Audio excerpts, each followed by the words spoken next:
إنما الدنيا كمنزل راكب أنا ماشيا ثم في الصف رايل تزود من الدنيا فإنك لا تدري إذا جن ليل هل تعيش إلى الفجر فكم من صحيح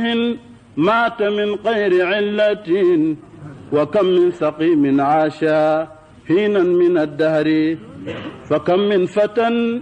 يمشي ويصبح لاهيا وقد نسجت أكفانه وهو لا يدري ولو اشت ألفا ثم ألفين بعدها ولا بد من يوم تصير إلى القبر فكيف تخاف الفقر والله رازق وقد يرزق الأطيار والهوت في البحر توكل على الرحمن إن كنت عاقلا ويأتيك بالأرزاق من حيث لا تدري ولا يدخل الفردوس إلا من اتقى يؤدي حقوق الله في السر والجهر ألا إنما التقوى هي العز والكرم وحبك للدنيا هو الذل والندم ألا إنما التقوى هي العز والكرم وحبك للدنيا هو الذل والندم ليس القريب قريب الشام واليمن إن القريب قريب اللهد والكفن لا تنهرن قريبا طالت قربته والدار ينهركم بالذل والندم إن جاءني الموت لن ترتد ساعته لا حول حالي والروح فارقت بدني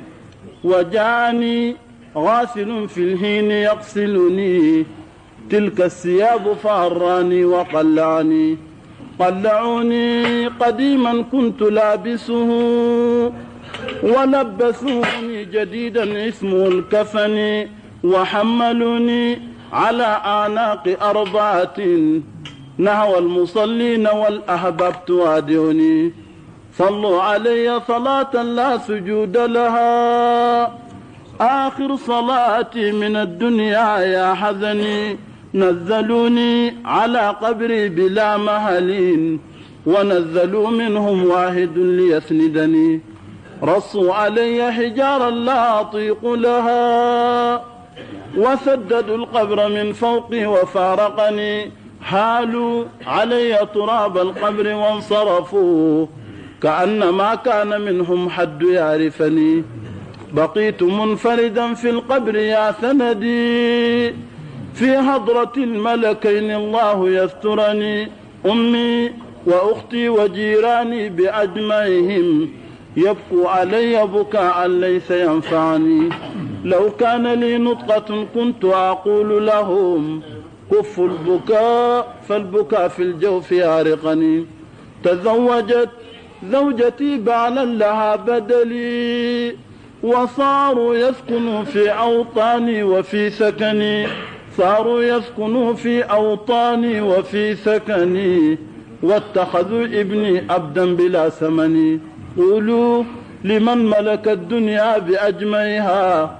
قولوا لمن ملك الدنيا بأجمعها لم يأخذوا منها غير القطن والكفن